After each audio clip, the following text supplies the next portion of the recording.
Hello everyone, welcome to definite success Pathshala. मैं आपकी Hindi educator Rupali Verma आज लेकर आए हैं क्लास 9th के लिए वीडियो। तो क्लास 9th जो 8th से अभी आए हैं तो उनको बहुत ज़्यादा परेशानी होती है। अरे भाई, इतनी सारी बुक्स चलती हैं, इतने सारे चैप्टर्स होते हैं, इनको कैसे पढ़ना है, क्या करना है।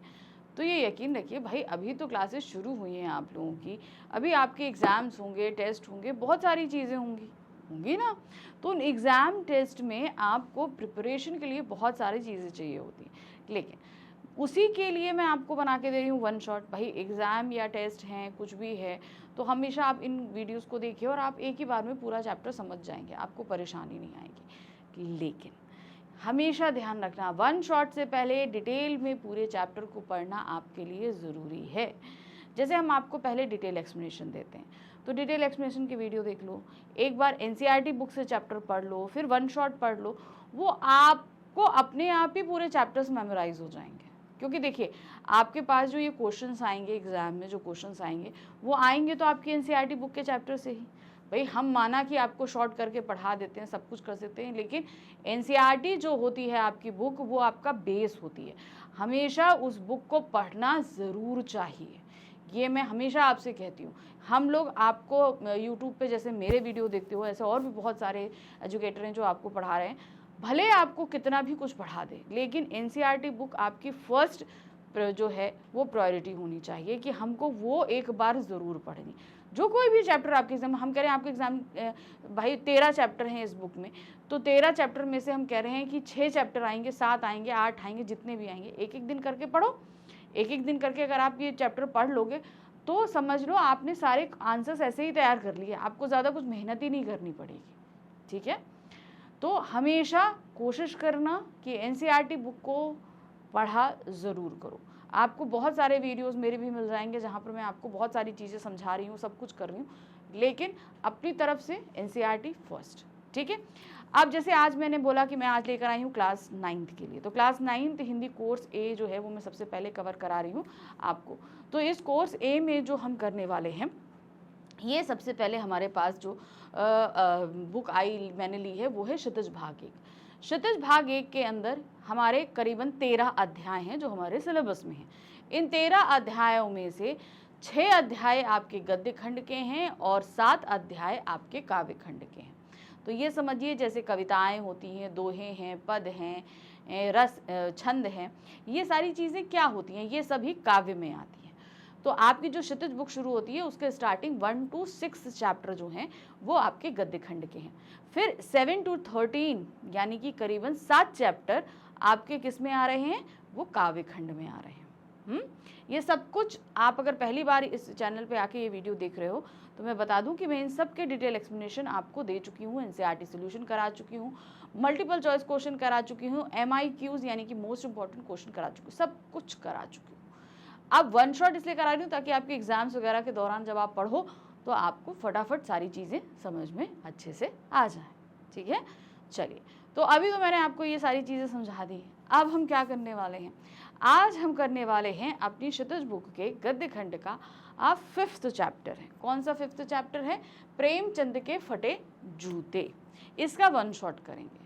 अब ये प्रेमचंद के फटे जूते है क्या, हमारे इस चैप्टर को लिखने वाले हैं हरिशंकर परसाई जी। क्योंकि ये जो आप ऐसे समझ लो, ये जो लिखा गया है ये एक व्यंग भी हो सकता है, कह सकते हो कि एक तरीके से ये बहुत सारे लोगों पर व्यंग है जो दिखावे पे मरते हैं। यहाँ पर प्रेमचंद जी के व्यक्तित्व के बारे में भी बताया गया है। तो ये एक व्यक्ति चित्र भी हो सकता है और एक ये व्यंग्यात्मक लेख भी हो सकता है, दोनों ही कैटेगरी में आता है। ये व्यंग्यात्मक लेख किस हिसाब से कैटेगरी में आएगा, क्योंकि भाई जब आप ये चैप्टर पढ़ोगे ना तो इसके ज़रिए आप ये देखना और समझोगे कि प्रेमचंद जी के माध्यम से ये उन लोगों पर व्यंग कर रहे हैं जो दिखावे के लिए कुछ भी कर गुजरने के लिए तैयार रहते हैं, और प्रेमचंद जी जैसे हैं वैसे ही अपने आप को प्रेजेंट करते हैं। ठीक है, व्यक्ति चित्र ये, क्योंकि यहाँ पर प्रेमचंद कौन है, मुंशी प्रेमचंद जी, महान कथाकार, उपन्यासकार, उनके व्यक्तित्व के बारे में बताएंगे कि भाई वो कैसे व्यक्तित्व वाले इंसान हैं। अब हुआ क्या, हरिशंकर परसाई जो कि लेखों के राजा माने जाते हैं। व्यंग्यपूर्ण लेख तो लिखना उनकी महारत है। अब हरिशंकर परसाई जी के हाथ लगी एक पिक्चर, एक फोटो। वो फोटो में मुंशी प्रेमचंद जी और उनकी पत्नी की वो फोटोग्राफ थी। अब जैसे आजकल तो हम लोग के पास क्या है, कैमरा है, हम लोग फटफट क्लिक कर लेते हैं, लेकिन पहले तो ऐसा नहीं होता था। पहले आपको प्रॉपर ड्रेसअप होके एक स्टूडियो जाना पड़ता था, वहां पर आपकी फोटो क्लिक होती थी, ऐसा होता था, है ना। तो ये उसी समय की है जहां पर जिस समय ब्लैक एंड व्हाइट पिक्चर चलती थी, कलर्ड भी नहीं चलती थी। ठीक है, इसको समझो, यानी कि आज़ादी से बहुत पहले की बात है ये। तो उनके हाथ जब ये फोटो लगी तो उन्होंने हरिशंकर परसाई ने पूरी फोटो को बहुत ध्यान से देखा, लेकिन एक जगह जाके उनकी नज़र अटक गई। वो क्या था? प्रेमचंद जी के पैर में पड़ा हुआ जूता, जो कि था फटा। ठीक है, और उस फटे जूते से उनका अंगूठा जो है वो बाहर आ रहा था। अब इसी एक बात पे उन्होंने ये पूरा लेख, हरिशंकर परसाई जी ने मुंशी प्रेमचंद जी के बारे में, पूरे साहित्य समाज के बारे में, उन लोगों के बारे में जो दिखावे में मरते हैं, सबके बारे में लिख दिया। ठीक है, तो चलिए देख लेते हैं क्या है इस पाठ में। परसाई जी के सामने प्रेमचंद तथा उनकी पत्नी का एक चित्र है। ठीक है, मैंने कहा ना कि उनके सामने एक चित्र आता है जिसमें उनकी पत्नी है और मुंशी प्रेमचंद जी हैं। इसमें प्रेमचंद जी धोती कुर्ता पहने हैं तथा उनके सिर पर टोपी लगी है। तो जैसे पहले लोगों की भाई ड्रेसी कोड हुआ करता था, धोती कुर्ता, पैंट तो बहुत बाद में आया, तो उन्होंने धोती कुर्ता पहना है और सर पे टोपी लगाई हुई है। वे बहुत दुबले हैं। ठीक है, उनका चेहरा बैठा हुआ तथा हड्डियां उभरी हुई हैं। अब कैसे समझें उनका चेहरा? अच्छा, ये फोटो, अब मैंने क्यों बोला ना कि आप लोग एनसीईआरटी देखा करो, एनसीईआरटी में वो पिक्चर है आपके पास में, तो उसमें उस पिक्चर को देखोगे ना, उनके जो है ना ये चीज़ जो है उभरी हुई है, ये चीज़ दबा हुआ है, तो दुबले पतले हैं, हड्डियां उनकी उभरी हुई सी प्रतीत हो रही हैं। चित्र को देखने से ही पता चल रहा है कि वे निर्धनता में जी रहे हैं। वे कैनवस के जूते पहने हैं जो बिल्कुल फट चुके हैं, जिसके कारण ढंग से बंध भी नहीं पाए हैं, और बाएं पैर की उंगलियां दिख रही हैं। अब क्या है, जब उनकी फोटो देखी गई तो मे भी शायद ये उन्होंने अंदाज़ा लगा लिया कि भाई उनकी जो फाइनेंशियल कंडीशन है, जिसे आर्थिक स्थिति कहते हैं, वो अच्छी नहीं है, यानी कि वो निर्धनता का कहीं ना कहीं सामना कर रहे हैं। ये बात तो जब आप प्रेमचंद की जीवनी पढ़ोगे या उनकी आत्मकथा पढ़ोगे तो आपको अपने आप समझ में आएगा कि उन्होंने अपने जीवन में पैसों को लेकर बहुत सारी परेशानियों को फेस किया हुआ है। तो जो है ये चीज़ फोटो को देखकर हरिशंकर परसाई को लग रहा है कि भाई उन्होंने पैसों को लेकर बहुत ज़्यादा परेशानी है। अब इससे देखो सीधे सीधे साहित्यकारों के ऊपर, साहित्यकार के समाज के ऊपर एक बहुत बड़ी चीज़ कही गई है। देखिए, अब ये फ़ोटो खिंचाई कब गई? आज़ादी से पहले की बात है। ठीक है, आज़ादी से पहले हमारे देश में अंग्रेज़ों का शासन था। उन्होंने साहित्य के ऊपर बहुत पाबंदी लगा रखी थी, बहुत ज़्यादा, ताकि कोई भी साहित्यकार कुछ भी अंग्रेज़ों के खिलाफ ना लिखे, कुछ ऐसा ना लगे जिससे भारतीय जनता भड़क जाए। तो इस वजह से साहित्यकारों को ज़्यादा अर्निंग नहीं होती थी उस समय। आप लिखना, आप अपने शौक से लिखिए, लेकिन अगर सोर्स ऑफ इनकम के तौर पे लिख रहे हो तो आपको इसमें सिर्फ अर्निंग नहीं होगी, आपको इसके लिए कुछ और करना पड़ेगा। ठीक है, तो जिस वजह से साहित्य, उस समय के अधिकतर साहित्यकारों को आप देखोगे जो लिखने का काम तो करते थे, लेकिन किसी न किसी अखबार से जुड़े थे, संपादन का काम करते थे, पत्रकार थे, इस तरीके का काम वो लोग करते थे, क्योंकि भाई पैसा इतना था नहीं तो कुछ ना कुछ और भी करना पड़ता था। तो ज़्यादातर साहित्यकारों को आप उस समय के देखोगे तो वो जो है पत्रकारिता के क्षेत्र से जुड़े हुए थे। तो ये जब फोटो हरिशंकर परसाई ने देखी तो ये बताया कि भाई उनका जो जीवन है वो आर्थिक संकट के गुजर रहा है। अब ये चीज़ उन्होंने कैसे अंदाज़ा लगाई? एक तो उनके चेहरे पर एकदम एक ठहराव था, यानी कि ना वो हंस रहे हैं, ना वो दुखी हैं, ना परेशान हैं, सिर्फ एकदम शांत है, लेकिन कहीं ना कहीं एक दबी मुस्कान उनकी आंखों से झलक रही थी। अब इनकी निर्धनता का आइडिया उन्होंने लगाया उनके पैरों में पड़े हुए जूतों के माध्यम से। भाई उन्होंने जैसे बताया कि उन्होंने कुर्ता पहना है, धोती पहनी है, टोपी लगाई, सब कुछ जो एक अच्छे व्यक्ति के साथ होना चाहिए, लेकिन उनके पैर में जो जूता पड़ा हुआ है वो फटा हुआ है, और बाएं पैर का खास तौर से, और उसमें से एक उंगली बाहर दिख रही है। उनके अब कैनवस के जूते यानी कि पहले जो कपड़े के जूते चला करते थे उनको फीतों से बांधा जाता था, तो वो जो फीते हैं उनके बंध टूटे हुए। बंध का मतलब जानते हो, जो पहले कैनवस के जूते आते थे तो उनमें फीते पड़ते थे, उन फीतों को छेद में डालने के लिए उसके आगे के जो पोर्शन रहते थे उसमें एक पतली सी पट्टी निपटी लोहे की पट्टी लगी होती थी ताकि वो छेदों में आसानी से जा सके फीते। तो उसके बंध टूट गए हैं, जिसके कारण जो है ठीक से बेतरतीब तरीके से एक जो प्रॉपर वे होता है जूते को बंद करने का वो वे नहीं था, वो गलत तरीका था। तो इस तरीके से ही बताया गया कि उनकी आर्थिक स्थिति अच्छी नहीं थी। भाई पहले ये होता था कि फीते आपके खराब भी हो जाए तो मार्केट में फीते मिल जाते थे, आप जाके लेकर नए फीते डाल दो। तो आर्थिक स्थिति इतनी खराब है कि वो एक तो फटा जूता तो पहने ही पहने, उसे सिलवाया भी नहीं उन्होंने, और दूसरी सबसे बड़ी बात ये कि उसके जो फीते हैं वो भी खराब हो गए हैं, उसे भी उन्होंने, भाई उस समय बहुत पैसे कम पैसे में आ जाते थे, वो भी वो लेकर उन्होंने उसको नहीं बदला है। तो ये उनकी आर्थिक स्थिति को दर्शा रहा है। उनकी ऐसी हालत देखकर लेखक को चिंता है कि यदि उनकी यानी प्रेमचंद फोटो खिंचाते समय ऐसी स्थिति है तो वास्तविक जीवन में उनकी क्या स्थिति रही होगी। अब उन्होंने देखा भाई आजकल तो क्या है, हम लोग घड़ी घड़ी फोटो खींच सकते हैं, तो जरा जरा देर में हम लोग बहुत अच्छे ड्रेसअप हो जाते हैं, सब कुछ हो जाता है, और जाहिर सी बात है डेली रूटीन में रहने के हम लोग के कपड़े अलग होते हैं, बाहर आने जाने के या फोटो खिंचाने के लिए अलग कपड़े हम लोग पहनते हैं। अब उस समय की बात करिए जहाँ पर फोटो खिंचाने के लिए आपको प्रॉपर तैयार होने जाना पड़ता, तैयार होकर आप जाते थे, तो उस समय तो आप अच्छा बन के जाओगे ना, है ना। जब हम एक भाई once in a while he हम एक फ़ोटो खिंचा रहे हैं तो उस दौरान तो हमें बहुत अच्छा प्रॉपर ड्रेसअप होना पड़ता होगा। तो वही चीज़ उन्होंने बताई कि भाई सोच रहे हैं कि अगर फ़ोटो खिंचाने के लिए उनके पास ऐसा कपड़ा है तो सोचो उनके वास्तविक जीवन की स्थिति क्या होगी। यानी कि फ़ोटो खिंचाने के लिए इंसान अपनी बेस्ट चीज़ें बाहर निकलता है, सबसे अच्छा कुर्ता, सबसे अच्छी धोती, सबसे अच्छी टोपी, सबसे अच्छा जूता, सब कुछ। लेकिन ये सोचो कि प्रेमचंद जी ने जिस कंडीशन में बैठे हैं, अगर ये उनकी अच्छी स्थिति है तो उनकी वास्तविक स्थिति क्या होगी। तो उनके पास तो कपड़े भी कायदे से डेली पहनने के लिए नहीं होंगे। तो ये लेखक के लिए बड़ी चिंता का विषय था। लेकिन दूसरे ही पल लेखक का विचार बदल गया। क्या कहते हैं वो, उन्होंने सोचा प्रेमचंद कहीं दो तरह का जीवन जीने वाले व्यक्ति तो हैं ही नहीं, किंतु उन्हें दिखावा पसंद नहीं है, अतः उनके घर की तथा बाहर की जिंदगी एक सी ही रही होगी। फोटो में दिख रही तथा वास्तविक स्थिति में कोई अंतर नहीं दिख रहा होगा। तभी तो निश्चिंता तथा लापरवाही से फोटो में बैठे हैं। वे सादा जीवन उच्च विचार रखने में विश्वास रखते हैं, अतः गरीबी से दुखी नहीं है।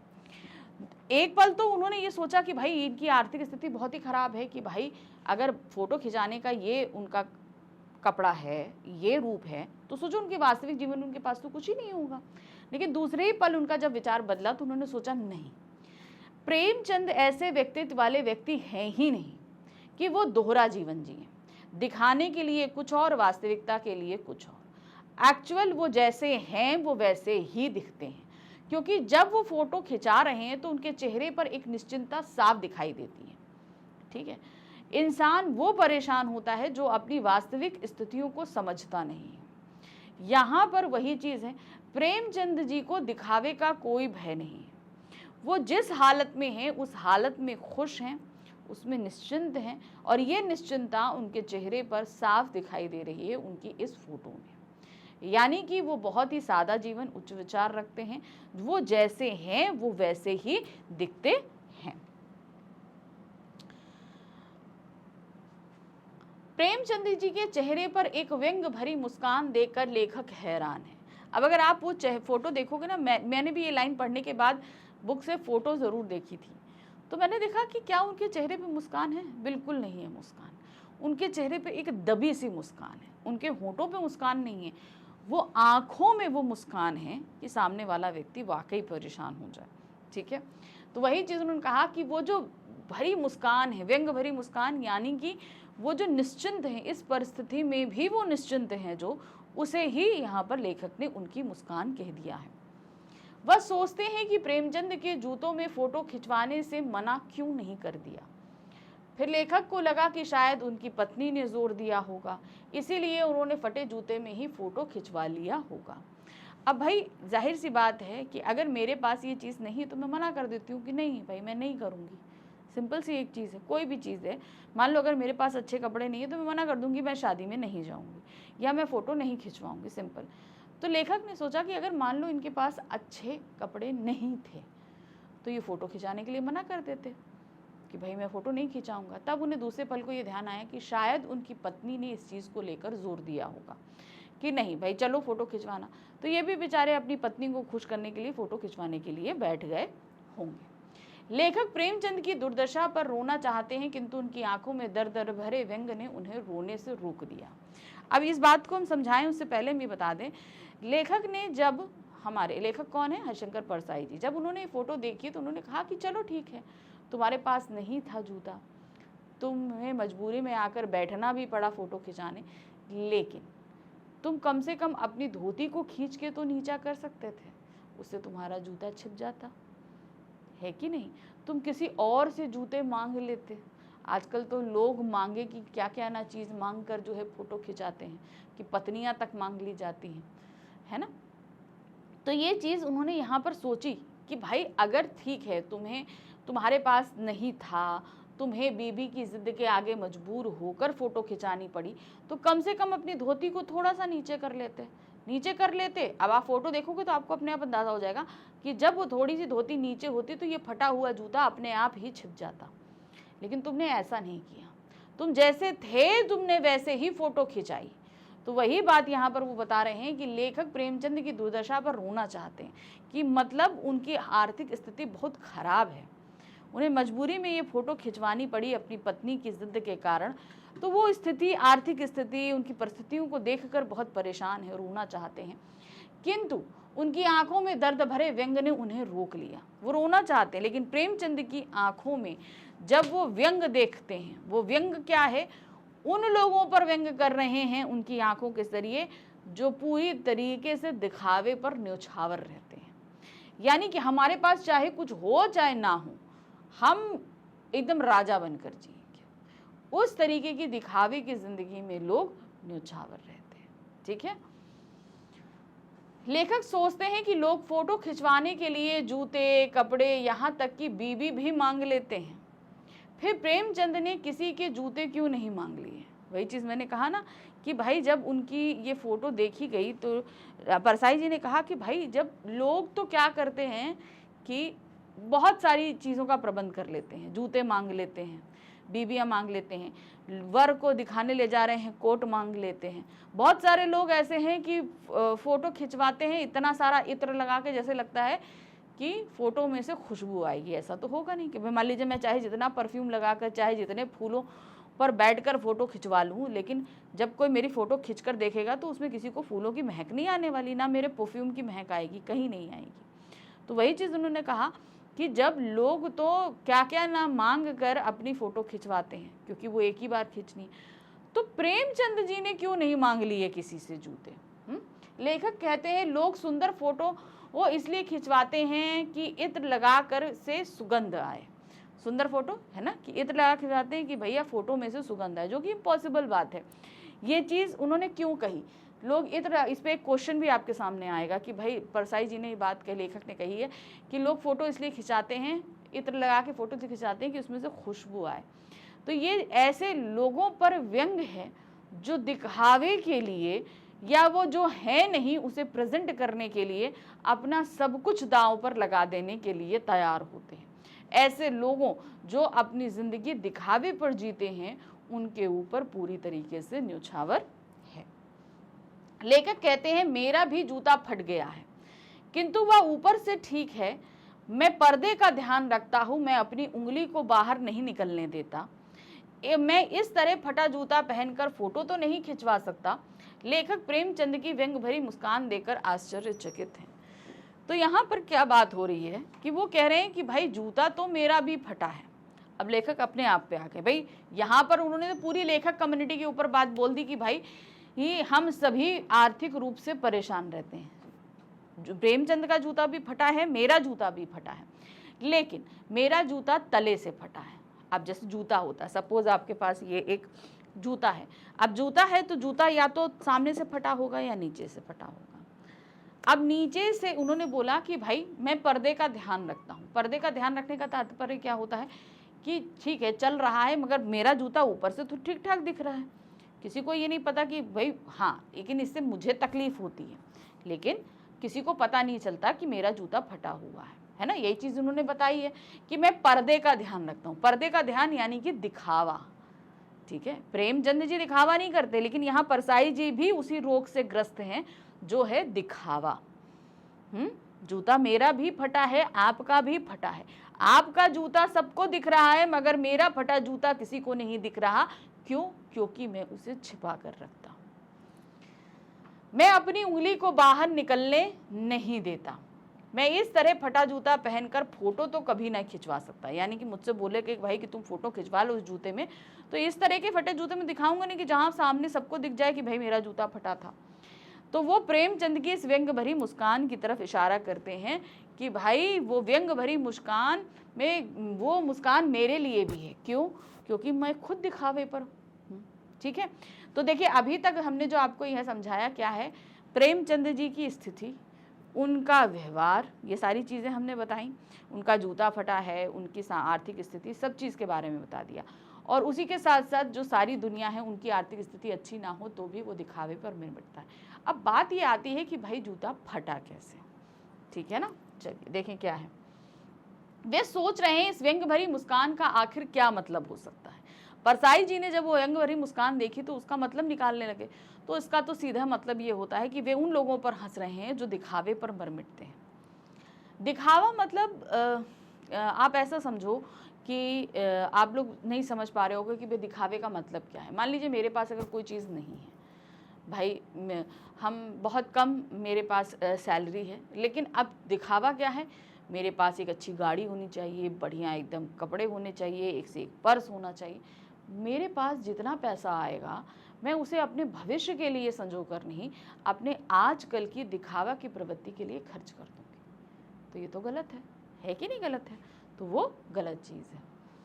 क्या उनके साथ कोई हादसा हो गया, या होरी का गोदान हो गया, या हल्कू किसान के खेत को नील गायों ने चर लिया, या माधव की पत्नी के कफन को बेचकर शराब पी ली है, या होरी के महाजन के तकादे से बचने के लिए प्रेमचंद को लंबा चक्कर काटकर घर जाना पड़ता है जिससे उनका जूता घिस गया है।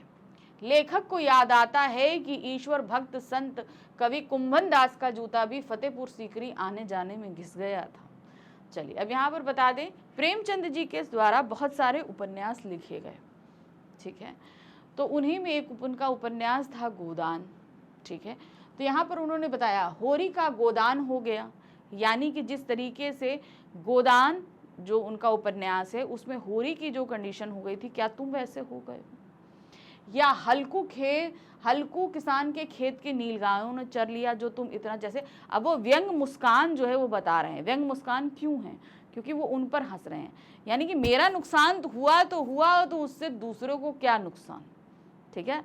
मान लीजिए मेरे पास कोई चीज़ है जो ख़राब हो गई, ठीक है, मगर मुझे इस चीज़ का अफसोस नहीं, मैं आराम से निश्चिंत हूँ। कोई मुझसे कहेगा, मुझसे अफसोस करेगा, हाय तुम्हारी ये चीज़ खो गई, अरे हमने कहा ठीक है जाने दो, ऐसे है वैसे है। मतलब मेरे चेहरे पे मुस्कान है, मैं चिंता में नहीं हूँ, लेकिन मैं उस व्यक्ति पर मेरी वो मुस्कान सीधे सीधे व्यंग कर रही है कि तुम मेरे में क्यों परेशान हो। तो वही चीज़ यहाँ पर बताई गई है कि भाई होरी का गोदान का होरी हो, हल्कू किसान हो, या भाई माधव की पत्नी जिससे उसके कफन के पैसों को बेचकर शराब पी ली, इन स्थितियों पर क्या हंसना। तो एक तरीके से यहाँ पर अपनी आर्थिक स्थितियों से जूझते हुए प्रेमचंद जी उन लोगों पर हंस रहे हैं जो अपनी आर्थिक स्थितियों को लेकर परेशान होते हुए भी अपनी ज़िंदगी को दिखावे के चक्कर में बहुत ज़्यादा बढ़ा चढ़ाकर बता रहे हैं, ठीक है। चलिए अब यहाँ पर आ जाते हैं। उन्होंने बताया, अब वो ये सोच रहे हैं कि भाई क्यों तुम्हारा ये जूता फटा। तो उन्होंने कहा कि ज़रूर भाई तुम्हारी आर्थिक स्थिति अच्छी नहीं है, तो तुम्हारे घर पर तकादे के लिए बहुत सारे, तकादे का मतलब होता है जैसे हमने किसी से उधार लिया तो वो मुझसे उधार मांगने वापस आए, ठीक है। तो वो उधार मांगने जब वापस आएगा तो उसको बोलते हैं तकादा करना, ठीक है, तकादे करना।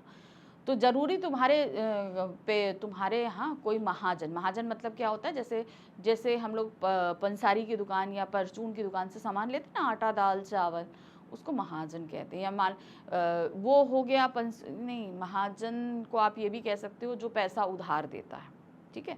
गांव में जैसे कोई बहुत ही अमीर व्यक्ति है तो वो गरीब व्यक्तियों को उधार भी देता है, उसे भी महाजन कहते हैं। तो ज़रूर महाजन जो है वो अपने पैसे वापस लेने आया होगा, तुमसे तकादा करने आया होगा, तो तुम उससे बचना चाहते थे, तो तुम अपने घर जाने का सीधा रास्ता न लेकर तुमने लंबा रास्ता लिया होगा, जिसकी वजह से तुम्हारा जूता फट गया। तो उन्होंने बोला नहीं, अगर तुम्हें ज़्यादा चलना पड़ता, मान लीजिए अगर मुझे ज़्यादा चलना पड़ेगा तो मेरे जूते का तला फटेगा ना, सामने से कैसे फटेगा, यही चीज़ ना। तो यही एक परेशानी का कारण है कि अगर मान लो तुम्हें अपने घर जाने के लिए मील 2 मील 4 मील का चक्कर लगाकर तुम्हें घर पहुंचना पड़ रहा है, तो तुम्हारा जूता तले से फटा होना चाहिए, लेकिन ये तो सामने से फटा है। तुम्हारे जूते का तला तो बिल्कुल ठीक है, लेकिन ये फटा कहाँ से है, सामने से। उसी तरह उन्होंने याद आ गया क्या, ईश्वर भक्त संत कवि कुंभन दास, तो इन्हें भी जब अकबर फतेहपुर सीकरी बनवा रहे थे तो इनको भी अक्सर फतेहपुर सीकरी का मुआयना करने के लिए आगरा से फतेहपुर सीकरी जाना पड़ता था, जो करीबन 40-45 किलोमीटर की दूरी पर है आगरा से, डेली जाना और आना। तो इसमें भी कुंभन दास का जूता फट गया था, ठीक है, लेकिन उनका जूता भी तले से फटा था। ये चीज़ उन्होंने उदाहरण के तौर पर हमको बताई। अचानक लेखक को समझ आया कि प्रेमचंद का जूता लंबा चक्कर काटने से नहीं फटा, बल्कि वे सारे जीवन किसी कठोर वस्तु को ठोकर मारते रहे होंगे। रास्ते में पड़ने वाले टीले से बचकर निकलने की बजाय वे उसे ठोकर मारते रहे होंगे। अब यहाँ पर थोड़ा सा दोहरी बात है, इस चीज़ को समझिएगा क्योंकि इससे प्रश्न भी आएगा आपके पास में, ठीक है। टीले से क्या तात्पर्य है, ये आ सकता है, ठीक है। तो इसको समझिए कि उन्हें अचानक से समझ में आया कि नहीं, प्रेमचंद का जूता लंबा चक्कर चलाने से नहीं कटा, लंबा चक्कर लगाने से नहीं कटा, क्योंकि चक्कर लगाने से तले से फटता, लेकिन तुम्हारा जूता सामने से फटा है, इसका मतलब तुम लंबे समय से किसी चीज़ पे ठोकर मार रहे हो। अब मान लीजिए ये जूता है, हम ज़्यादा चलेंगे तो ये तले से फटेगा, लेकिन अगर मान लीजिए सामने कोई चीज़ है, हम इसको बराबर ऐसे टक्कर मारते रहेंगे तो मेरा जूता सामने से फटेगा, ठीक है। जो भी चीज़ सामने ऐसे पड़ेगी, जैसे मान लो ये जूता है, तो जूते का जो थंब एरिया होता है, जो हमें अगर मान लो कोई पत्थर पड़ा, हमने ऐसे करके उसको बराबर मार रहे हैं, ऐसे ऐसे करके मार रहे हैं, तो मारने से क्या होगा, वो जो सामने से फटेगा ना। तो वही चीज़ उन्होंने कहा कि तुम ज़रूर जो है किसी कठोर टीले को बार बार जो है वो ठोकर मारते रहे हो, जिसकी वजह से तुम्हारा जूता जो है वो सामने से हो गया। उन्हें समझौता करना पसंद नहीं है, जिस प्रकार होरी अपना नेम धर्म नहीं छोड़ पाए, या नेम धर्म उनके लिए मुक्ति का साधन था। चलिए अब यहाँ पर हम बताते हैं। अब उन्होंने बोला कि नहीं, तुम ज़रूर किसी चीज़ को ठोकर मारते रहे हो जिससे तुम्हारा जूता सामने फटा है। अब इसके माध्यम से क्या कहना चाहा है हमारे लेखक ने, उन्होंने कहना चाहा प्रेमचंद एक ऐसे व्यक्तित्व के व्यक्ति हैं जो स्थितियों से समझौता नहीं करते हैं, यानी कि जो चीज़ें जैसे मिल रही हैं उन्हें वैसे नहीं, वो अपनी जीवन में आने वाली परेशानियों, आने वाली मुश्किलों से लड़कर आगे निकलने में ज़्यादा यकीन करते हैं, ठीक है।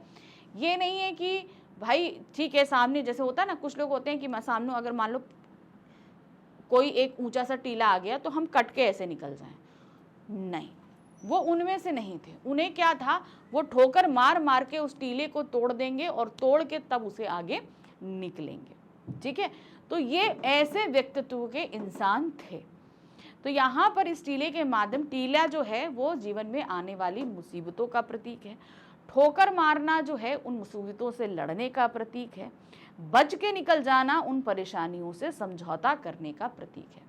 तो लेखक यहाँ कहते भी हैं कि मैं एक ऐसे व्यक्तित्व का व्यक्ति हूँ जो मेरे जीवन में जो टीले आते हैं मैं उनसे बचकर निकलना चाहता हूँ, यानी कि उन परेशानियों से समझौता करना चाहता हूँ।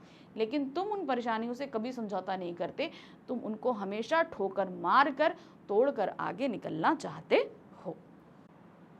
जिस प्रकार होरी अपना नेम धर्म नहीं छोड़ पाए, या फिर नेम धर्म उनके लिए मुक्ति थी। अब जैसे होरी है, गोदान अगर आप लोगों ने पढ़ी हो तो बहुत अच्छा, नहीं पढ़ी हो तो मैं बता दूं, वो बहुत ही नियम धर्म वाले व्यक्ति थे। वो नियम धर्म व्यक्ति होने के कारण उन्होंने अपने जीवन में जो है सारी चीज़ों को बहुत ही कायदे से किया, क्योंकि ये नियम धर्म ही उनकी मुक्ति का साधन था इस जीवन से। तो उसी तरीके से प्रेमचंद जी हैं। प्रेमचंद जी अपनी मुसीबतों से जो है कभी समझौता नहीं करते, उनसे वो लड़कर आगे निकलना चाहते हैं, ठीक है, बचकर नहीं निकलना चाहते। जिसे उन्होंने ठोकर मार मार कर अपने जूते फाड़ लिए। वे उन लोगों पर मुस्कुरा रहे हैं जो अपनी उंगलियों को ढकने के लिए अपने तलवे घिसते रहते हैं। यानी कि यहाँ पर लेखक ने सीधे सीधे अपनी तरफ इशारा किया कि वो चाहते हैं कि उनका जूता आगे से ना फटे, इसलिए वो उन ठोकरों से बचकर निकल जाते हैं। और प्रेमचंद जी जिनका जूता फट गया है, लेकिन अब यहाँ पर उन्होंने कहा कि भाई जिनका जूता तले से फट जाता है और वो चलते हैं तो उन्हें क्या होता है, उन्हें तकलीफ होगी, क्योंकि भाई रास्ते में जितने कंकड़ हैं, पत्थर हैं, क्या होगा, वो पैरों में चुभेंगे, उनका पैर लहूलुहान होगा, खून होगा। लेकिन प्रेमचंद जी चलेंगे तो उनको कोई तकलीफ नहीं होगी। वही चीज आप अपने जीवन में अगर अपनी आने वाली कठिनाइयों से समझौता करते हैं तो आगे चल के आपको तकलीफें होंगी, क्योंकि आप उन मुसीबतों से बच रहे हो। लेकिन अगर आप उनका डटकर सामना करते हो, उन मुसीबतों को हल करते हो, तो आपके जीवन में आगे कोई परेशानियां आपको सामना नहीं करना पड़ेगा। तो ये चीज़ उन्होंने बताया कि जब जूता हमारा नीचे से घिस जाता है, क्योंकि हमने अपने जीवन में अपनी परेशानियों से समझौता किया है, तो हम अगर उनसे समझौता करके आगे निकलते हैं तो क्या होगा, हमें आगे जीवन भर परेशानियों का सामना करना पड़ेगा। जिस तरीके से हमारा जूता अगर नीचे से घिस जाता है तो हम चलेंगे तो हमें तकलीफ होगी, लेकिन अगर हम लड़ लेते हैं तो उस समय हमको तकलीफ ज़रूर होगी, लेकिन बाकी आगे आने वाले समय में हम निश्चिंत रहेंगे। यही चीज़ उन्होंने बताई। तो यही निश्चिंतता वहाँ पर उन्होंने बताई कि भाई आप ये बता रहे हो कि मैंने तो उस समय अपनी मुसीबतों से लड़ लिया, समझौता नहीं किया, ठीक है, अब मैं बहुत माना कि मेरा जूता सामने से फट गया है, लेकिन मैं निश्चिंत हूँ, मुझे तकलीफ नहीं। तुम पर मैं हंस रहा हूँ, क्यों? क्योंकि तुम्हें चलते हुए तकलीफ हो रही है, मुझे नहीं हो रही। तो सीधे सीधे यहाँ पर बताया गया है, प्रेमचंद की वो दबी हुई मुस्कान उन लोगों की तरफ इशारा कर रही है जो दिखावे पर मरते हैं, और प्रेमचंद जी को ऐसा कुछ भी नहीं है। वो दिखावा उनके लिए कोई भी मायने नहीं रखता, वो जैसे व्यक्ति हैं वो वैसे ही अपने आप को प्रेजेंट करते हैं, ठीक है। तो ये था हमारा पाठ प्रेमचंद के फटे जूते। अब हम आ जाते हैं इनके प्रश्नों पर। तो जरा थोड़ा सा ध्यान दीजिएगा, आपके पेपर में आने वाले जो प्रश्न होते हैं उन प्रश्नों को की 3 कैटेगरीज को आपके सामने प्रस्तुत किया जाता है। पहले होते हैं आपके पास बहुविकल्पीय, फिर होते हैं आपके पास लघु उत्तरीय, और उसके बाद होते हैं दीर्घ उत्तरीय। तो ये अलग अलग कैटेगरीज के प्रश्न आते हैं, लेकिन जो आपकी क्षितिज बुक से आने वाले प्रश्न हैं वो आपके लघु उत्तरीय प्रश्न आते हैं आपके एग्जाम में, ठीक है, हमेशा ध्यान रखना। तो आप बोलोगे मैम लॉन्ग नहीं आते, बिल्कुल लॉन्ग क्वेश्चंस आते हैं, लेकिन ये आपकी पूरक पाठ्यपुस्तक यानी कि किससे आएंगे, कृतिका से आएंगे।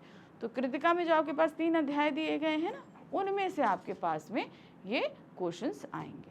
तो अभी तो जैसे कि हम कर रहे हैं अपनी क्षितिज बुक, तो क्षितिज बुक से आने वाले प्रश्न कैसे लाएंगे, शॉर्ट क्वेश्चंस यानी कि लघु उत्तरीय, जिनके आंसर्स आपको लिखने पड़ेंगे 25 to 30 वर्ड्स के अंदर। तो चैप्टर हमने समझा दिया, लेकिन अब हम कुछ क्वेश्चंस लेकर आए। अब आप बोलोगे मैम चैप्टर के साथ क्वेश्चंस क्यों, आप तो हमेशा अलग अलग कराते हो। देखो इसके पीछे का रीज़न क्या होता है, इसके पीछे का सबसे बड़ा रीज़न ये होता है कि भाई चैप्टर तो हमने पढ़ लिया, समझ लिया, लेकिन अब चूंकि हमारा फ्रेश एकदम पढ़ी हुई चीज़ें हैं, फटाफट 1-2 क्वेश्चन सॉल्व कर लोगे ना तो वो आपके दिमाग में फट से बैठ जाएगा। और अगर मान लीजिए क्वेश्चन हल करते समय आपको लग रहा है कि अरे इसका आंसर क्या होगा, हमें नहीं समझ में आ रहा, तो आप थोड़ा सा बैक जाओ। तो अगर नहीं समझ में आ रहा है तो थोड़ा सा बैक करके वो पोर्शन को समझ लो, तो आपका एक ही बार में, वन शॉट का मतलब क्या होता है, एक ही बार में आप पूरा अच्छे से पढ़ लो, है ना। तो ये हम वही कोशिश करें, पढ़ तो लिया तुमने, एक बार अपने आप को चेक भी कर लो तुम्हें सब कुछ आ गया, कहीं कोई चीज़ छूटी तो नहीं है। चलिए पहला क्वेश्चन देखिए क्या है, लेखक ने प्रेमचंद को साहित्यिक पुरखा कहा है, स्पष्ट कीजिए। हमारे लेखक हरिशंकर परसाई जी ने प्रेमचंद जी को यहाँ पर बहुत सारे विशेषणों से पुकारा है, जिसमें साहित्यिक पुरखा है, महान कथाकार है, कई चीज़ें उन्होंने कही हैं। अब उन्होंने एक शब्द कहा साहित्यिक पुरखा, तो इसका मतलब क्या होता है, ठीक है, और क्यों कहा उन्होंने। देखिए क्या है, लेखक ने प्रेमचंद को साहित्यिक पुरखा इसलिए कहा क्योंकि प्रेमचंद अपने समय के लेखकों में ही नहीं बल्कि संपूर्ण हिंदी साहित्य में सर्वोच्च स्थान रखते हैं, सबसे ऊपर स्थान। अब पुरखा का मतलब जानते हो क्या होता है, जो हमारे पूर्वज हो गए, ठीक है, ऐसे समझिए, जैसे आपके दादा के भी दादा, तो वो आपके पुरखे हैं। अब वो दादा के भी दादा क्या हुए, आपके घर के सबसे विशिष्ट इंसान हैं, सबसे वरिष्ठ इंसान है, सबसे बड़े इंसान है और सभी पूरा घर भर उनकी इज्जत करता है। तो प्रेमचंद जी भी उन साहित्यकारों में सबसे वरिष्ठ और प्रसिद्ध साहित्यकार हैं, इसीलिए उनको कहा गया है। वे यथार्थवादी लेखक हैं। यथार्थवादी लेखक यानी कि वास्तविकता पर लिखते हैं, ठीक है। जैसे आप लोगों ने उनकी कहानी यहाँ पर लिखी, दो बैलों की कथा पढ़ी। अभी आप जैसे जैसे आगे बढ़ोगे प्रेमचंद की और भी कई कहानियां आपके सामने आएंगी। तो हमारे वास्तविक जीवन में आने वाली परेशानियों को ही वो हमेशा हमारे सामने रखते हैं। उन्होंने अपने आसपास देश, काल और समाज की स्थितियों का सच्चा तथा वास्तविक चित्रण अपने लेखन में दिया है। जो एक्चुअल में जो हमारी परेशानियां होती हैं उनको ही उन्होंने अपने लेखन में उतारा है। उनका लेखन इतनी उच्च कोटि का होता है कि बहुत अच्छा लिखने वाले की तुलना उनसे की जा सकती है, ठीक है। हम कहें इतना अच्छा लिखते हैं, इतनी बढ़िया तरीके से लिखते हैं कि कोई भी एक साहित्यकार से आप उनकी तुलना बड़े आसानी से कर पाओ। उन्होंने जिन विषयों पर लेखनी चलाई उनकी प्रासंगिकता आज भी उतनी ही है। अब आप ये समझ लो, दो बैलों की कथा कब लिखी गई, लेकिन आज भी जब हम पढ़ते हैं तो उसका मतलब हम अपने आज वास्तविक जीवन के मतलब हमारी जो स्वतंत्रता है, हमारी जो परेशानियां, उसके लिए हमें संघर्ष करना ही पड़ेगा। अपनी आज़ादी के लिए हमें संघर्ष करना पड़ेगा। तो ये चीज़ आज के समय में भी उतनी प्रासंगिक है। प्रासंगिक का मतलब होता है कि जब लिखी गई तो उन परिस्थितियों में तो आपके लिए बिल्कुल सही थी, आप इन चीज़ों को पढ़ के उस समय चीज़ों को सामना कर सकते थे। लेकिन आज अगर प्रेजेंट समय में भी, भाई आज हमारा देश आज़ाद है, हम सब आज़ादी की सांस ले रहे हैं, लेकिन तब भी अगर हम दो बैलों की कथा पढ़ते हैं तो हमें ये समझ में आता है कि नहीं, हम हीरा और मोती से बहुत सारी चीज़ों को सीखते हैं कि अगर अपनी आज़ादी को बनाए रखना है, अपने जीवन में हमें अपनी परेशानियों को दूर करना है, तो हमें खुद को लड़ना पड़ेगा। ये चीज़ हम आज के समय में देखते हैं। लेकिन जब लिखी गई थी तब किसके लिए लिखी गई थी? स्वतंत्रता सेनानियों को प्रोत्साहित करने के लिए लिखी गई थी कि भाई अपने देश की स्वतंत्रता के लिए हमें संघर्ष करना पड़ेगा। तो उस समय भी पूरी तरीके से वैल्यूएबल थी, आज भी हम पढ़ते हैं। जैसे आप लोग देखते हैं गीता, है ना, भगवत गीता को ले लीजिए। भगवत गीता जब का उद्देश्य जब श्री कृष्ण ने अर्जुन को दिया तो वो उस समय वो अपने हथियार डाल चुके थे कि भाई सामने कौरवों की सेना में मेरे अपने ही तो हैं, मैं उनके ऊपर हथियार कैसे चलाऊं। तो यहाँ पर अर्जुन को समझाने के लिए श्री कृष्ण जो उपदेश दिए वो भगवत गीता के उद्देश्य थे। वो उस समय अर्जुन को समझाने के लिए थे, ठीक है। लेकिन आज भी अगर हम भगवत गीता पढ़ते हैं तो अपने जीवन में आने वाली परेशानियों का हल हम उससे निकाल लेते हैं, ठीक है ना। तो मतलब वो तब भी यथार्थवादी थी और आज भी यथार्थवादी हैं, आज भी हमारी वास्तविकता से ताल्लुक रखती हैं। उनका लेखन इतनी उच्च कोटि का होता है कि बहुत अच्छे लिखने वाले की तुलना उनसे की जाती है। उन्होंने जिन विषयों पर लेखनी चलाई उसकी प्रासंगिकता आज भी उतनी ही है। वे दूरदृष्टा भी थे, यानी कि बहुत ही दूर का देखने वाले। उन्हें तत्कालीन राजनीतिक, सामाजिक और आर्थिक परिस्थितियों का अच्छा ज्ञान था। देखिए, एक अच्छा साहित्यकार यही होता है कि अपने आसपास, अपने देश में घटित हो रही तत्कालीन परिस्थितियों से अच्छी तरह वाकिफ हो, तभी वो एक सही और उत्तम साहित्य की रचना कर सकता है। प्रेमचंद जी ऐसे ही थे, इसीलिए उन्हें साहित्यिक पुरखा कहा गया, क्योंकि वो अपने समय के सभी साहित्यकारों में सबसे वरिष्ठ साहित्यकार है। दूसरा प्रश्न है, प्रेमचंद के फटे झूठे पाठ के संदर्भ में आपकी दृष्टि में वेशभूषा के प्रति लोगों की सोच में आज क्या परिवर्तन आया है? भाई, हम तो ये कह रहे हैं कि पहले के लोग शायद वेशभूषा को लेकर इतना ज्यादा सतर्क नहीं रहते थे जितना आज के लोग रहने लगे हैं। आपके पास पैसा है या नहीं है, मगर हमें हर हाल में टिप टाप रहना है, तो आज ज्यादा लोग इसके लिए सतर्क हैं। आज के समय में लोगों की सोच और दृष्टिकोण में बहुत परिवर्तन आ गया है। लोग व्यक्ति की वेशभूषा को देखकर ही उसका स्वागत सत्कार करते हैं, बात सही है। अगर मैंने अच्छे कपड़े पहने हैं तो सब मुझे अच्छे से ग्रीट करेंगे, अगर मैंने बहुत नॉर्मल से कपड़े पहने हैं तो कोई मेरी तरफ तवज्जो भी नहीं देगा। इवन आप अगर नॉर्मल से कपड़े पहनकर एक होटल में अंदर एंटर भी करना चाहेंगे तो बाहर खड़ा हुआ दरबान भी आपको अंदर नहीं जाने देगा। तो आपकी वेशभूषा जो है वो दूसरों के व्यवहार उसी पर डिपेंड होता है कि भाई मेरी वेशभूषा पर आधारित ही दूसरों का व्यवहार होगा मेरे प्रति। ये एक निश्चित मापदंड है। इसकी वजह से गुणवान व्यक्ति अच्छे कपड़ों के अभाव में सम्माननीय नहीं बन पाता। मान लीजिए कोई अच्छा बहुत गुणी व्यक्ति है, बहुत अच्छा है, वो उसको बहुत ज़्यादा है, लेकिन उसके पास पैसा नहीं है, तो वो अच्छे कपड़े नहीं अफोर्ड कर सकता, तो उसको उतना सम्मान नहीं मिलेगा आज के समाज में। लोग अपने कपड़ों के माध्यम से अपनी हैसियत प्रदर्शित करते हैं। सादा कपड़े पहनने वालों को तो आज पिछड़ा समझा जाने लगा है। आज का युवा वर्ग तो अपनी वेशभूषा के प्रति अधिक सजग हो गया है। समाज में अपना सम्मान बढ़ाने के लिए निम्न वर्ग भी संपन्न वर्ग के समान ही आचरण करने लगा है। यानी कि छोटा तबका जिसके पास पैसा नहीं है वो भी अच्छे कपड़े पहनकर उच्च वर्ग की कैटेगरी में आ जाना चाहता है कि उसे भी अच्छा मान सम्मान मिले।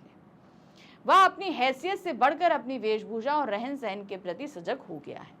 यानी कि निम्न वर्ग के पास इतनी हैसियत नहीं होती, इतने पैसे नहीं होते, लेकिन तब भी वो उससे बढ़ चढ़कर खर्च कर रहा है अपनी वेशभूषा पे, ताकि समाज में वो सबके सम्मान को ले सके।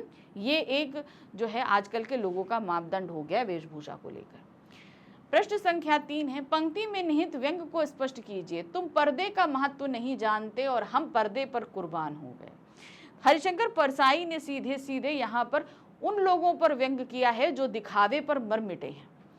तो प्रेमचंद के लिए कह रहे हैं कि भाई तुम्हारे लिए दिखावा, पर्दा मतलब क्या है? दिखावा। तुम्हें दिखावे की कोई चिंता ही नहीं है, तुम किसी से कोई दिखावा नहीं कर रहे हो, लेकिन पूरी दुनिया उस पर्दे पर मर मिटी है कि हमारे पास हो ना हो, लेकिन हमारे पास जो है वो दिखावे के लिए सब कुछ हो। तो सीधे सीधे उन लोगों पर व्यंग किया है परसाई जी ने। प्रत्येक मनुष्य का स्वभाव होता है कि वह अपनी गलती और बुराई को छिपाने का प्रयास करता है। जाहिर सी बात है, हमने कोई गलती करी है तो हम छिपाते हैं, अर्थात वह उस पर पर्दा डालता है। प्रेमचंद का स्वभाव इसके विपरीत था। उन्होंने कभी भी अपनी कमियों को छिपाने का प्रयास नहीं किया। अगर मेरे अंदर कोई कमी है तो कभी भी उसे छिपाने का प्रयास नहीं किया उन्होंने। जो मैं जैसा हूं वैसा सामने रखा। तो वो पर्दा जो डालना होता है ना, कि हमारी जो परेशानी है, जो आर्थिक स्थिति है, उस पर हम पर्दा डाल दें, नहीं, वो जैसे हैं वैसे ही सबके सामने आते हैं। वे भीतर बाहर से एक समान थे। लोग अपनी कमी को छिपाने के लिए कुछ भी करने को तैयार रहते हैं, पर प्रेमचंद ऐसे नहीं थे। अब उनकी कमी क्या थी? उनका जूता फटा हुआ था, उनके पास पैसे नहीं थे कि जूता सिलवा लेते, उनके पास इतने पैसे नहीं थे कि वो दूसरे फीते खरीद कर नए फीते डाल लेते। लेकिन ऐसा नहीं कि उन्होंने, अब अगर उसको छिपाने की कोशिश करते तो किसी दूसरे से जूता लेकर पहन लेते, लेकिन उन्होंने ऐसा नहीं किया। उनके पास जो था वो वही लेकर बैठ गए। यानी कि वो दिखावे पर बिल्कुल भी जो है विश्वास नहीं रखते, वो जैसे हैं वैसे ही प्रेजेंट होते थे। प्रश्न संख्या 4, पंक्ति में निहित व्यंग को स्पष्ट करना है। जूता हमेशा टोपी से कीमती रहा है, अब तो जूते की कीमत और बढ़ गई है और एक जूते पर 25 टोपियां न्यौछावर होती हैं। अच्छी, ये बात आपको भी मैंने एक्सप्लेनेशन में नहीं बताई, अच्छा हुआ ये क्वेश्चन आ गया। देखिए, टोपी आप लोग अगर एक कैप या हैट लेने जाओ तो मुश्किल से 200-300 रुपये में आ जाएगी, ठीक है। जूता लेने जाओ 1500 से नीचे का नहीं आएगा 700, 800, 1000 के नीचे नहीं आएगा। तो ये एक वास्तविक स्थिति है। प्राइस वाइज अगर हम देखें तो, अगर मार्केट में अगर इन चीज़ों की हम प्राइस देखें तो ये होती है। लेकिन टोपी को पहना जाता है सर में और जूते को पहना जाता है पैर में, ठीक है। अभी मैं इस पर नहीं आई हूँ, मैं आपको अभी इसके पीछे का बैकग्राउंड समझा रही हूँ, फिर ये आप व्यंग समझ पाओगे। तो क्या होता है, अगर हम कोई चीज़ पैर में पहन रहे हैं तो जाहिर सी बात है उसका सम्मान इतना नहीं होना चाहिए, जाहिर सी बात है उसका सम्मान नहीं होना चाहिए। टोपी हमारी इज्जत का प्रतीक होती है, तो वो ज़्यादा महंगी होने की बजाय सस्ती होती है। ये चीज़ उन्होंने प्राइस वाइज बताई, लेकिन अब इसे हम वास्तविक ज़िंदगी से समझते हैं। उन्होंने क्या बोला? जूता हमेशा टोपी से महंगा होता है, ये तो हम जानते हैं। अगर हम मार्केट में दोनों चीज़ों को खरीदने के लिए निकलें तो 200 रुपये में एक टोपी हमें मिल जाएगी, लेकिन हमें 500 रुपये से नीचे कहीं जूता नहीं मिलेगा। तो जूता महंगा हुआ और टोपी सस्ती हुई। लेकिन अब इसको जरा थोड़ा सा हम लेखक के व्यू से देखते हैं। लेखक का क्या कहना है परसाई जी का? लेखक ने यहाँ पर जूते को बताया है उन शक्तिशाली लोगों का प्रतीक जिनके आगे जो गुणवान व्यक्ति होते हैं, जिनके अंदर हुनर होता है, उन्हें झुकना पड़ता है, ठीक है। अब टोपी किसका प्रतीक है? उन गुणवान और सम्माननीय लोगों का प्रतीक जिनके अंदर गुण हैं, जो अपने हुनर से, अपने गुण से इस पूरे संसार में इज्जत पाते हैं। लेकिन इन इज्जतदार लोगों को भी कुछ ताकतवर लोगों के सामने झुकना पड़ता है ना। तो अब हो गया ये सीधे सीधे व्यंग है आज के समाज की परिस्थितियों में, जहाँ पर ताकत को, पैसे को ज़्यादा लोग मानते हैं, लोग गुणों को उतना सम्मान नहीं देते। तो वही कहा कि जूता ज़्यादा है, और यानी एक जूते पर 85 टोपियां कुर्बान होना, यानी कि एक धनवान और ताकतवर के आगे ना जाने 25 गुणवान और हुनरमंद लोग जो हैं उन्हें झुकना पड़ता है, उनकी चापलूसी करनी पड़ती है, उनकी हा हजूरी करनी पड़ती है। तो ये समाज की आज की वास्तविकता पर व्यंग्य किया गया है लेखक के द्वारा। जूते को हमेशा ही ताकत और सामर्थ्य का प्रतीक माना जाता है। उसका स्थान नीचे अर्थात पैरों में होता है। टोपी सर पर पहनी जाती है, इसलिए सम्माननीय है। आज लोग अपनी ताकत और पैसों के बल पर गुणी और सम्मानित व्यक्तियों को अपने सामने झुकने के लिए विवश कर देते हैं। कौन हुए? जो लोगों के पास पैसा है वो जूते के प्रतीक हैं, और सम्माननीय लोग टोपी के प्रतीक हैं। यानी कि एक जूते के आगे ना जाने कितने ये सम्माननीय लोग झुकने को मजबूर हो जाते हैं। अनेक बार ऐसा होता है कि लोगों को अपना स्वाभिमान और आत्मसम्मान भुलाकर उसके सामने झुकना पड़ता है। बात सही है। अगर हम अपना आत्मसम्मान सब कुछ भुला दें तो हमें उसके सामने झुकना पड़ेगा कि नहीं झुकना पड़ेगा? ठीक है, तो वो चीज़ होती है। प्रश्न संख्या 5 है। फिर से एक पंक्ति है हमारे पास। पंक्ति में निहित व्यंग्य को स्पष्ट कीजिए। जिसे तुम घृणित समझते हो उसकी तरफ हाथ से नहीं पांव की उंगली से इशारा करते हो। बहुत बड़ी बात यहाँ पर लेखक ने कही थी इस पूरे पाठ में, इसलिए मैंने बोला ना कि हमें एनसीईआरटी पढ़नी चाहिए। क्यों? एनसीईआरटी में बेसिक ऐसी बहुत, क्योंकि हमने तो समराइज वे में आपको पढ़ाया, लेकिन अब देखिए ये पंक्तियाँ हमारे समराइज वे में नहीं आई। क्यों? क्योंकि एनसीईआरटी बुक में दी हुई हैं। अब उन्होंने कहा कि जिन्हें तुम क्या समझते हो? घृणित समझते हो। घृणित। अब क्या है, जो प्रेमचंद की फोटो है उस फोटो में वो बहुत दबी मुस्कान में हंस रहे हैं, और उन लोगों पर हंस रहे हैं जो दिखावे पर मर मिटते हैं। अब मान लीजिए कि अगर मुझे कोई पसंद नहीं है, मैं बिल्कुल किसी को पसंद नहीं कर रही हूँ, किसी की गतिविधियों को पसंद नहीं कर रही हूँ, तो मैं उसे उंगली के इशारे से नहीं, उसे हम पैर के इशारे से ऐसे बताएं, पैर की उंगली से ऐसे बता दें। ठीक है ना? तो वही चीज़ है यहाँ पर। सीधे यहाँ पर प्रेमचंद के व्यवहार के है कि भाई तुम्हारी ये दबी हुई मुस्कान और पैरों से निकलता हुआ अंगूठा उन लोगों की तरफ इशारा कर रहा है जिनको तुम बिल्कुल नापसंद करते हो, जिनके व्यवहार को तुम नापसंद करते हो। एक्चुअल में वो लोग जो दिखावे पर मर मिटते हैं, उनकी तरफ तुम इस उंगली से इशारा कर रहे हो। प्रेमचंद ने सामाजिक बुराइयों की तरफ कभी आंख उठाकर भी नहीं देखा। यानी कि समाज में जो गलत चीज़ें हैं उन्होंने कभी अपने अंदर वो सारी चीज़ें नहीं लेकर आए। उन्होंने कभी उनसे समझौता नहीं किया। वे सामाजिक बुराइयों को इतना घृणित समझते थे कि उनकी तरफ हाथ से इशारा भी नहीं करते थे। इसीलिए उन्होंने लोगों को सावधान करने के लिए उनकी तरफ पैर की उंगली से इशारा किया है। यानी कि उन्होंने ये जो दिखावे की प्रवृत्ति होती है, इसे समाज में पनपती हुई एक ऐसी बुराई की तरफ बताया है जो सभी बुराइयों की जड़ है। मान लीजिए, अब इसको कैसे मैं समझाऊं आपको, कि मान लीजिए हमको हमें दिखावा करने के लिए बढ़िया सी गाड़ी चाहिए, बढ़िया सा घर चाहिए, सारी लग्जरी चाहिए, सब कुछ चाहिए, अच्छा कपड़ा चाहिए, एक से एक ब्रांडेड पर्स चाहिए, सब कुछ चाहिए। तो इन सब के लिए लगेगा पैसा। ठीक है, अब पैसा कमाने के लिए हम क्या करेंगे? जाहिर सी बात है, हम गलत सीधे तरीके से आसानी से तो पैसा मिलेगा नहीं। तब हम क्या करेंगे? हम गलत तरीके से पैसों को कमाना शुरू करेंगे। अब तो वो व्यक्ति हो गया जिसने समाज में गलत काम किया, वो हो गया घृणित। तो बेसिकली ये जो दिखावे की प्रवृत्ति है, सुख भोग की प्रवृत्ति है, ये सारी बुराइयों को जन्म देती है। तो ऐसे व्यक्तियों को प्रेमचंद जी घृणित मानते हैं और उन्हें अपने हाथ के इशारे से नहीं, पैर के अंगूठे के इशारे से बताते हैं और उन पर हंस रहे हैं। ठीक है, तो ये था हमारे कुछ प्रश्न मैं ले आई ताकि आप अच्छे से समझ सको। तो इसके ज़रिए मैंने आपको एक चीज़ और समझा दी कि हमेशा एनसीईआरटी को फर्स्ट जो है प्रेफरेंस दिया करो, उसको पढ़ना ज़रूरी है, क्योंकि उसमें बहुत सारी ऐसी चीज़ें होती हैं जो हमें समझना चाहिए। ठीक है, तो ये रहा हमारा 5th चैप्टर, और अब हम मिलेंगे अपने नेक्स्ट चैप्टर में, बचपन के वे दिन। ठीक है, तो उस चैप्टर को भी आपने अगर अब तक नहीं पढ़ा है तो पढ़कर रखिएगा, और हम पढ़ेंगे उसके सार को, फटाफट क्विक रिवीजन करेंगे और कुछ क्वेश्चंस करेंगे। Thank you for watching, bye bye.